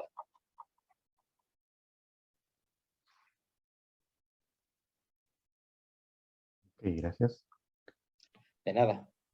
Muchísimas gracias, doctor. No veo más preguntas o manitos levantadas. Por favor, colegas, si tienen consultas. Ahí veo yo, por ejemplo, a la doctora Bravo, que podía preguntar algo, que seguro que algo habrá quedado de duda y no habrá quedado todo inicialmente. Algo de confuso habré transmitido en mi intervención, que requiere alguna aclaración complementaria. A mí me gustaría preguntarle, si se da oportunidad, de qué sustancias son las que usted detecta mayoritariamente en la muestra de pelo. En las muestras de pelo nosotros trabajamos fundamentalmente para el tema de los psicofármacos y para el tema de las drogas de abuso.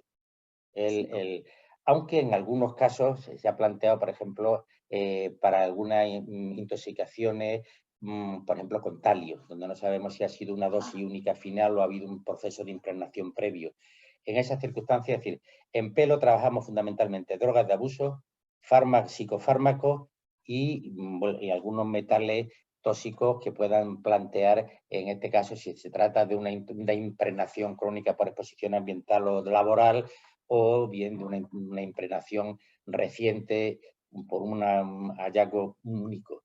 Y en el caso, por ejemplo, si estamos trabajando con matrices como puede ser el hueso, como pueden ser restos cadavéricos aislados, que estamos a trabajar con, no solo tenemos masa muscular o restos lo tenemos siempre para tener una referencia, porque un valor, pues si lo encontramos, por ejemplo, en hueso, lo encontramos en músculo, lo encontramos en otra matriz y no lo encontramos en pelo, evidentemente el consumo ha sido de hace menos de un mes, con lo cual nos permite ubicar el dato toxicológico dentro de ese elemento. El pelo es el único sentido que tiene, esa complementariedad de las matrices para resolver este problema. En otras circunstancias, cuando se plantea si una persona, sobre todo en algunos suicidios, si una persona ha seguido el tratamiento correcto y ha estado consumiendo los fármacos prescritos, la única manera que tenemos de saber cuál ha sido el grado de adherencia terapéutica, sobre todo porque muchas veces se plantean problemas de reclamación profesional, de responsabilidad profesional, es saber realmente hasta qué punto existe una homogenización de los niveles en los distintos trozos de 1 centímetro que cogemos y correspondería aproximadamente a 1 mes de consumo a lo largo del tiempo. Pero en estos casos para los que se va a utilizar el pelo como una circunstancia, como un elemento aclaratorio a un valor que obtenemos, porque si tenemos una historia clínica reciente, donde nos vienen los fármacos prescritos y demás, pues no tiene sentido analizar pelo. Podremos interpretar perfectamente, porque además, otra cuestión, no he querido en este caso entrar, porque habría que particularizar en cada sustancia la relación existente entre la sustancia original, el tóxico original y los metabolitos, que muchas veces nos puede indicar el tiempo transcurrido desde ese consumo y demás. En fin, aquí se puede complicar el tema bastante más, pero en ese tema el pelo es una herramienta muy útil. Hoy en día, gracias a las técnicas analíticas que tenemos, no se plantea ningún problema, con lo cual, para estas circunstancias sí, no como una prueba de rutina. Es evidente que para una prueba de rutina no tiene ningún sentido. Vuelvo a decir lo mismo que en la toxicogenética. La toxicogenética puede tener un valor especial y en determinadas circunstancias. Y como lo vamos a tener por el coste disparatado, pues lo remitiremos en el caso de estos complicados, sobre todo en fallecimiento de un niño por una supuesta dosis terapéutica inadecuada y demás, pues habrá que recurrir, pero si no, no hace falta. Veo la mano de la doctora Mari Carmen Bravo. Ramiro, ¿le podrás dar acceso para la consulta? Sí, ya lo tiene. Adelante, doctora Bravo, desde Magallanes. Doctor Aurelio Luna, acuso recibo. No sé si me escucha. Te escucho alto y claro. ¿Cómo está? Un gusto de verlo y saludarlo. Lo Sigue mismo igual. digo. Bueno, eso de igual me va a dar un certificado para que reclame, porque me parece a mí que o bien mi cámara no funciona o la tuya percibe tiene un programa de tratamiento de imagen y mejora lo que recibe. Pero en fin. Doctor, una consulta. La verdad que yo tengo muchas dudas en relación a la matriz de la bilis. ¿Es útil? ¿Es en algunos casos necesario que la dejemos en forma de manera reservada, digamos, o no la tomamos definitivamente? Vamos, la bilis puede plantearse en aquellas sustancias que se eliminan mediante conjugado y resulta, por ejemplo, en mi caso, y como veis el pelo lo tengo corto y tengo poca concentración, si me tuvierais que hacer en algunas circunstancias para ver si estoy consumiendo o no estoy consumiendo, el poder ver los metabolitos persistentes en la bilis me podría ayudar y sería complementario. No es una matriz que se vaya a utilizar de forma rutinaria, es decir, la bilis realmente con sangre central, sangre periférica y los otros parámetros prácticamente ya no hace falta utilizarla. Pero se dan algunas circunstancias muy concretas porque, vuelvo a decir, en la bilis yo creo que en un 2 por 1000 de los casos, y eso siendo muy generoso, podría tener cierto valor. Hay que referirlo, ¿por qué? Porque hay un 2 por 1000 de los casos donde en ausencia de otra serie de datos podríamos utilizarlo. ¿Qué es lo que convendría? Y esto sí podría ser unos deberes que podríais hacer en el médico legal en combinación con el laboratorio. Establecer un protocolo para saber cuáles son las muestras. Yo me comprometo a ayudaros y a corregiros y a colaborar en el proceso. ¿Qué muestras se van a recoger de forma rutinaria? Y cuando falte alguna de esas muestras básicas, ¿qué muestra complementaria se va a utilizar para hacer una especie de escala? Una escala en la recogida de muestras de tal manera que si está correcto, hay sangre central, sangre periférica, hay pelo, se coge hígado, cualquier otra cosa más, ya no hace falta más. Pero ¿qué pasa si no podemos encontrar, porque hay un estallido masivo de hígado, porque no podemos encontrar sangre, porque el sujeto carece de pelo, porque la evolución es un proceso, por ejemplo, un cadáver que esté en putrefacción, ¿dónde lo buscamos? Entonces, cuando fallen una de las matrices, que son las matrices óptimas y más favorables, poder pasar en una segunda escalón a esas matrices supletorias que, como en el fútbol, son las suplentes de los titulares. Entonces, tenemos que tener una alineación de titulares, de matrices titulares que se van a poner en todos los casos y un banquillo de matrices suplentes cuando fracasen algunas de las titulares. Evidentemente habrá una matriz suplente para cada titular, no será lo mismo el suplente del portero que el suplente de un defensa central. Y lo mismo va a pasar con las matrices que vayamos a utilizar. Muchas gracias, doctor. Y felicito su buenísima memoria. Nada. Bueno, Por acordarse de mi nombre. Es que nos hemos visto 2 veces ya. Sí, así es. Muchas gracias.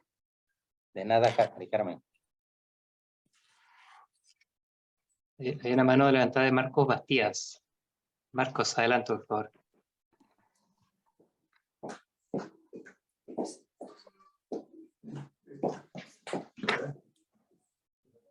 Sí, lo escuchamos, Marcos.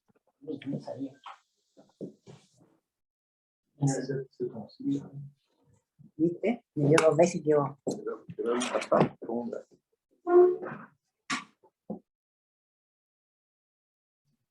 No le escuchamos, Marcos. Así que si desea puede hacer su cuenta por el chat o solucionar su tema. Y ¿Quiere largo yo la pregunta a Ramiro mientras tanto? Sí, adelante, Gui. Doctor Aurelio, bueno, muchísimas gracias, muy claro, yo estoy realmente contento. Una consulta, la toxicogenética, ¿qué tipo de muestras usan? Para la toxicogenética puede funcionar la matriz ideal, porque es en el lugar donde se realiza la metabolización de un trocito de hígado. Perfecto. Pero ahí, si no hay hígado, como son genes que se expresan de forma, puede servir músculo y demás, pero el sitio más fácil, más accesible es el hígado. Ya, eso, en cualquier caso, siempre es conveniente con el laboratorio, es decir, si vaya, en este caso, a ponernos de acuerdo con un laboratorio concreto, para que en el caso que surja tal, para que ellos digan con qué matriz se trabaja mejor, que ellos tienen más facilidad o más experiencia, porque se puede también trabajar en sangre, es decir, pero vamos, es mucho mejor trabajar en este caso la expresión génica en el órgano que realiza el metabolismo, como el hígado. Muchas gracias, doctor.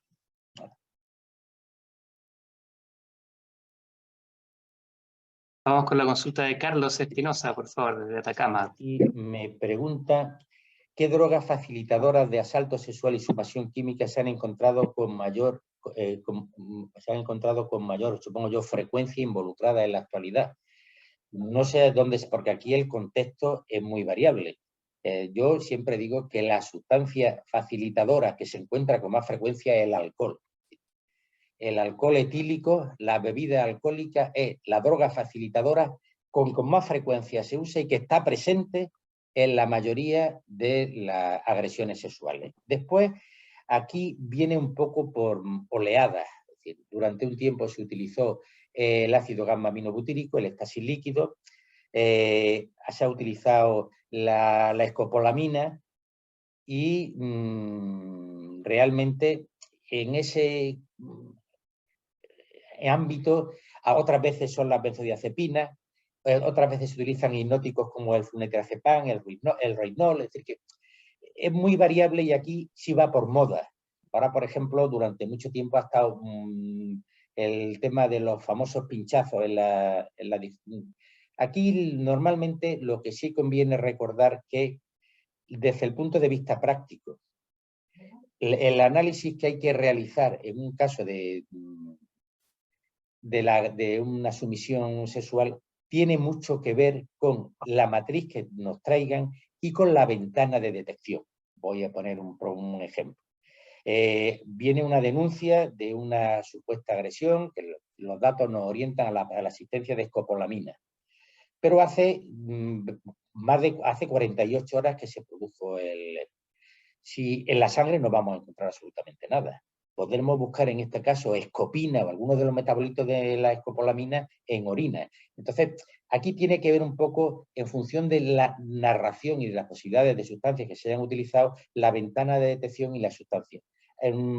Por orden, y siendo más concreto, sería el tema del alcohol, el flunitrazepam, la benzodiazepina, el GABA y luego la escopolamina. El éxtasis líquido y la escopolamina. Serían las sustancias de momento, porque estos probablemente puedan cambiar y ahora mismo con el tema del auge del chemsex, donde se utiliza de todo por todas las vías posibles y en circunstancias que es complicado muchas veces comprender cómo han llegado a identificar esa vía de acceso y esa mezcla, pero en fin, ahora hay una gran variabilidad. Muchas gracias, doctor Luna. Ahora Me tenemos hacen la manita levantada de Carlos Espinosa desde la zona norte de nuestro país, así que lo dejamos a su pregunta. Hola, buenas tardes. ¿Me escuchan bien? Sí, te escucho muy bien, Carlos. Doctor, felicitaciones por su excelente presentación. Gracias. Recibe saludos desde Atacama, de parte del doctor Carlos Silva, su colega. Pues se la devuelve ampliamente y Muy dile que agradecido. intentaré verlo en directo en el mes de noviembre. En su nombre. También felicitarlo por sus últimas publicaciones que han realizado sobre toxicología en hueso con la doctora Fernández López. Y mi intervención básicamente tiene que ver con su opinión respecto a los cálculos de retroproyección en el caso de alcohol. Consultarle respecto de, ¿se usa como prueba dentro de un juicio en el caso de España? Por ejemplo, entiendo que sí tiene validez legal en los casos de Bélgica, por ejemplo, pero ¿cuál es la experiencia de España y cuál es su opinión respecto de el cálculo teórico del consumo de alcohol en los casos de retroproyección? Estamos hablando de sujeto vivo, evidentemente. Claramente. Hay que decir que ya afortunadamente lo que se hace es el cálculo de etiloxidación para cada sustancia. Se le hace al sujeto problema, se le hace beber una cantidad determinada, se calcula, se deja pasar un tiempo, se le calcula en aire expirado para no estar sacándole sangre, también se puede utilizar la saliva, transcurrido media hora se vuelve a realizar la prueba, podemos calcular el coeficiente de etiloxidación de forma individualizada y entonces se puede hacer el cálculo. ¿Qué ocurre? Que nosotros no realizamos ningún cálculo si el valor está por debajo de 0,3 gramos litro, por el tema del alcohol endógeno y para evitar siempre en aquellos casos en que conocemos exactamente el intervalo de tiempo en que se produce la situación problema, porque si no puede dar lugar a muchos abusos, a muchos errores. Entonces, en esas circunstancias, calculando de forma individualizada el coeficiente de etiloxidación, y lo que ocurre es que algunas veces, si el sujeto ha consumido otras sustancias, pero vamos, que de esa manera se individualiza y se aplica. No suele aplicarse ya en muchos casos porque yo, en mi experiencia, habré tenido en el último año como mucho un caso, porque quizás la precocidad con que se realiza la toma de muestras en estos casos, a que acude ya la policía y te hace la toma de muestras de forma inmediata sobre la marcha, en fin, ya no es... Pero vamos, se da, pero vuelvo a decir lo que hacemos, así que calculamos de forma específica el coeficiente de etiloxidación y hacemos los análisis. Ok. Gracias. Me hacen una pregunta de el tema de las problemáticas de las nuevas sustancias psicoactivas, ya que no se cuentan con estándares. Bueno, aquí tenemos una complicación bastante seria. ¿Por qué? Porque no hay estándares certificados. Entonces, muchas veces lo que uno tiene que hacer es, si hay alijos que se consiguen identificar, utilizando ahora el tema del gas en masa, con masa exacta y sobre la sustancia control y demás, intentar realizar parámetros. Pero la tragedia es el tema de los metabolitos. No tenemos estándares para muchos de los metabolitos de estas nuevas drogas psicoactivas, que muchas veces es lo que encontramos. ¿Qué es lo que deberíamos hacer? Pues desde mi punto de vista es intentar salvar la cara mientras se puede, porque no vamos a generar estándares, porque si algo tiene las nuevas sustancias psicoactivas es la versatilidad y la movilidad que existe en el mercado. Yo puedo establecer un patrón para las sustancias que existen de 6 meses para atrás, establecer, condicionar los patrones y demás tienen un tiempo, buscar metabolitos, puedo buscar en voluntarios, en ensayos controlados y demás, pero de aquí a una semana ha cambiado, viene otra sustancia de moda y no me sirve de nada lo que he hecho, con lo cual aquí hay que acostumbrarse a que nosotros peleamos contra la adversidad como buenamente podemos. No tenemos la solución a todos los problemas y lo único que tenemos que tener es la honestidad suficiente para saber nuestras limitaciones y la constancia y el entusiasmo suficiente para intentar responder a los problemas que van surgiendo. Nosotros jugamos un partido de tenis donde la iniciativa lo lleva al contrario. Nosotros solamente podemos devolver pelotas y a la red no vamos a subir casi nunca. Así que...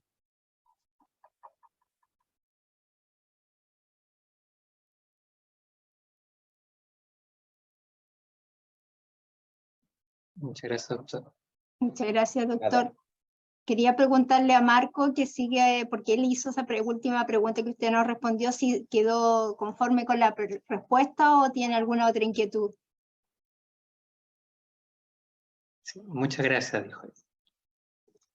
Sí. Ah, ya, perfecto. Alfonso levantó nuevamente la mano de haber quedado con alguna otra interrogante.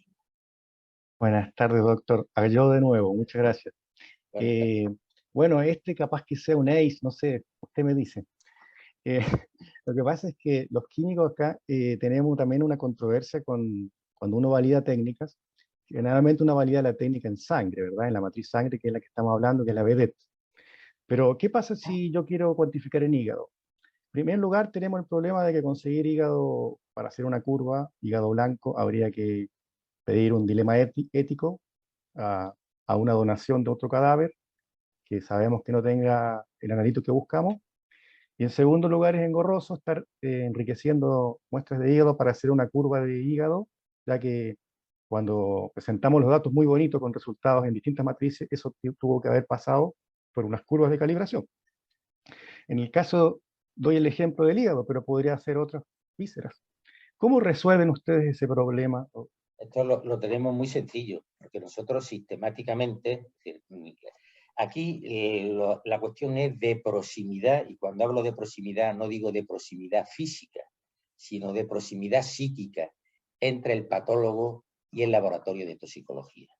Entonces, yo que soy el que necesito que el laboratorio de toxicología me resuelva el problema, yo soy el encargado de proporcionar el material al laboratorio de toxicología para que me pueda resolver el problema. Entonces, es evidente que hay en muchos casos, sobre todo en algunos casos de precipitación, algunos suicidios y demás, por arma de fuego y demás, en que se podemos encontrar hígado blanco.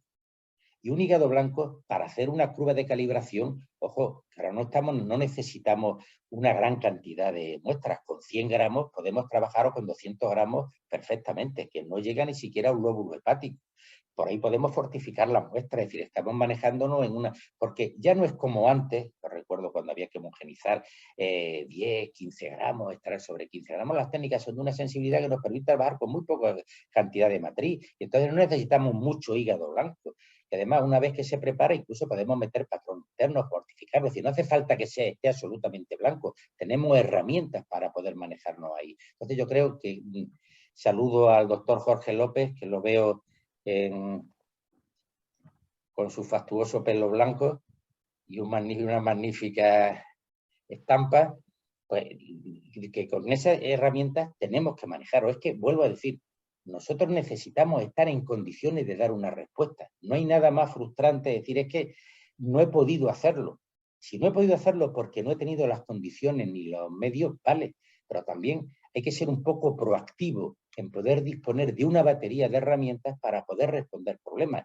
Vuelvo a decir, las preguntas aquí no las formulamos nosotros, las preguntas nos las formulan a nosotros y tenemos que estar en condiciones, tanto el toxicólogo en el laboratorio como el patólogo en la sala de autopsia, para poder responder. Y si trabajamos de forma conjunta, no es tan difícil encontrar elementos para poder validar una técnica. Y una vez una técnica validada, está protocolizada, pues ahí la tenemos por si hace falta. Evidentemente, yo puedo poner el ejemplo de las armas nucleares. Las armas nucleares no las diseña uno para utilizarlas, aunque ahora viendo la situación cualquiera sabe. Pero tienen un efecto fundamentalmente disuasorio y están ahí. ¿Para qué? Por si las necesitamos. Pues la validación de técnicas deben estar ahí por si las necesitamos. Y estoy convencido que las necesitaremos un día u otro. Porque lo que está claro es que aquello que no se sabe o que no se tiene, no se utiliza. Lo que se tiene se acaba utilizando. Yo sé que eso es incordiar y supone más trabajo, pero luego cuando se entra en rutina, esto facilita y agiliza el trabajo. Ok, muchas gracias. Ahí le doy el pase al doctor López, que tenía la mano levantada, para que lo pueda saludar y consultar. ¿Aló? Sí, bueno, saludar al doctor Aurelio Luna, felicitarlo por su presentación y hacerle una pregunta curiosa.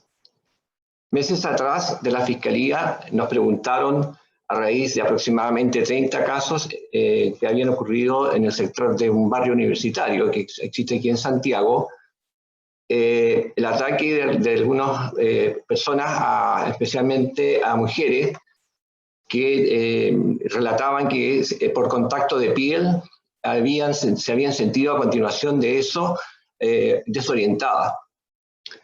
Y que eso había llevado a dos situaciones, uno al robo y otro a ocasiones o situaciones de abuso sexual.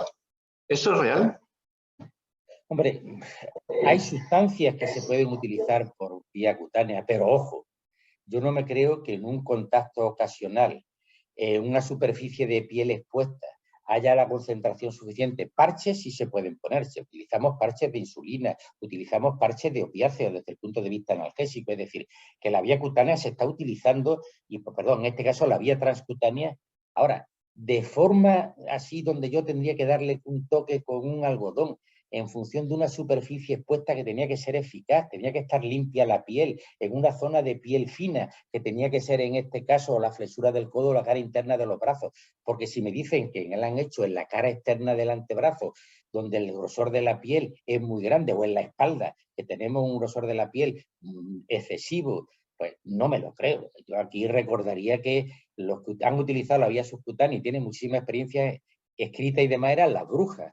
Las brujas utilizaban ungüentos y los ungüentos los utilizaban en la sila y en la zona inguinal, que es una zona muy vascularizada, con mucho folículo piloso y una zona muy fina, donde penetra con mucha facilidad. Por ejemplo, en la espalda o en el abdomen es muy complicado que se absorbe. Y con la velocidad para que se absorba y produzca esos efectos, me cuesta muchísimo trabajo. Habría que, pero en cualquier caso, a mí, un contacto. ¿Qué zona es la que una persona lleva habitualmente expuesta? Porque yo, en condiciones normales, lo que llevamos expuesto puede ser la espalda. El acceso a la sila es complicado. El acceso a la flexura del codo es complicado. El acceso a la cara interna de la muñeca es complicado. Y si me dicen que es la superficie externa, vamos, yo lo miraría con cierta reserva, Jorge, pero evidentemente, si hay muchos casos, aquí muchas veces hay que entrar en lo que es el contagio, donde se narra una cosa y yo interpreto, y hay lo que se llaman los delirios inducidos, aquí se producen por contagio y son muy rápidos. Entonces, referir que si le pasó a mi vecina, yo no voy a ser menos que mi vecina. Pasa como el tema de la artrosis. Yo tengo que tener la artrosis más grave de todo mi bloque, porque si no, pierdo prestigio. Pues si le ha pasado a dos, a mí también me ha pasado, porque ¿por qué van a acosar a una y a mí no? En fin, ese tema habría que mirarlo con mucha precaución, vuelvo a decir, porque cuando la vía transcutánea existe, la existencia de los parches para la insulina o para los opiáceos requiere de unas condiciones que en un contacto casual, en la zona habitualmente expuesta, me cuesta trabajo. Gracias. Muchas gracias. Yo creo que tenemos tiempo para una última pregunta, si es que alguien se anima. Sí. De lo contrario, entraríamos a cerrar esta sesión. Tenemos una de Alexis Zagal, una pregunta por el chat. Nos pregunta, ¿cuáles son las recomendaciones respecto al manejo de los cuerpos en salas de autopsia donde se sospecha ingestión de CN? Ya. Yo he hecho alguna autopsia de cianhídrico, en un caso que he puesto donde abrimos el contenido gástrico, es decir, intoxicaciones por cianhídrico, hay una serie que se publicaron unos autores turcos y otra serie en la antigua Ceilán, lo que ahora se llama, no me acuerdo el nombre, Sri Lanka. Hay dos series publicadas y demás, en unas condiciones que son difícilmente extrapolables a las condiciones habituales de trabajo. ¿Por qué? Porque una intoxicación, por ejemplo, por CNH, por vía gaseosa, realmente la capacidad que puede tener la sangre de difundir en concentraciones activas durante el proceso de la autopsia, concentraciones para que afecte al patólogo, desde mi perspectiva, son nulas. Yo he hecho por lo menos 7 autopsias de cianhídricos sin ningún tipo de protección. Estoy aquí, quizá a lo mejor tengo un poco de afectación cerebral, pero vamos, solo me la nota mi mujer, el resto de la gente habitualmente pasa desapercibida. Y yo creo que en cualquier caso, para cualquier problema, un equipo de protección personal es muy sencillo realizarlo. Es decir, que no hace falta más, no hace falta ni siquiera una campana de extracción ni zona aislada. Un equipo de, y vuelvo a decir, por vía inhalada, la capacidad de difusión del lecho expuesto de sangre es mínimo. De los tejidos, es decir, es limitado. Ahora me dicen, no ha habido una ingestión masiva, el contenido gástrico, voy a abrirlo. Pues en este caso hay que hacerlo con la protección necesaria. Aislamos, cogemos el estómago y lo abrimos en una campana. En una campana de aspiración aislada, yo lo abro, estoy manejando veces fuera y no voy a tener ningún riesgo. Yo creo que aquí, puedo decir, hubo unos casos, cuando uno analiza en profundidad los casos que han publicado de problemas con el cianhídrico, hay unas condiciones de salubridad laboral por parte de las que son las condiciones de las salas de autopsia y demás, que son para echarse a temblar. Es decir, probablemente habría muchas otras patologías relacionadas. Mire, más problemas tiene, desde el punto de vista práctico, el formol que se utiliza para fijación en determinadas condiciones presenta mucho más riesgos que el cianhídrico, y todos estamos manejando el formol tamponado, dejamos los frascos abiertos, en fin. Y ojo con el formol, que tiene, es decir, existen unos riesgos, y esos son riesgos de salud laboral, que están perfectamente cuantificados. Yo en el cianhídrico voy a decir que en la situación del contenido gástrico me lo llevaría a una campana, y en la campana trabajaría con él, abriría, es decir, no tengo por qué abrirlo y desde la sangre la cantidad de cianhídrico que puede liberarse a la sangre por difusión, por diferencia de concentración, es mínima. Muchas gracias, doctor. De nada. Bueno, pues entonces, en base a la hora también, que les recuerdo que nuestro doctor Aurelio Luna, para él son casi las 21 horas, por lo tanto yo creo que ya es una hora más que buena para dejarlo hacer lo que tenga que hacer. Vamos a dejarlo hasta acá, agradeciendo por supuesto toda la disposición que ha tenido el doctor para estar hoy junto a nosotros, y siempre la verdad que le pedimos, él ha estado muy dispuesto a participar con el ICI, con el Servicio Médico Legal. Así que le agradezco enormemente, y mientras tanto, por favor les pido que puedan ir sacando, los que puedan prender sus cámaras para hacer la foto final y que se vean todos felices y contentos después de la exposición, doctor. Bueno, se ve felices y contentos, en fin. Espero que alguno por lo menos esté cansado por haber estado atendiendo, porque feliz no creo que haya hecho a mucha gente feliz hoy. Al menos con esto. Créame que sí. Sí, muchas gracias, doctor. Y bueno, dijo que venía en noviembre, así que ahí lo vamos a estar esperando, pues, para ver si lo venimos aquí a mostrarle el museo que tenemos en La Paz, nuestro museo patrimonial, queda cordialmente invitado. Así que bien, pues, muchas gracias.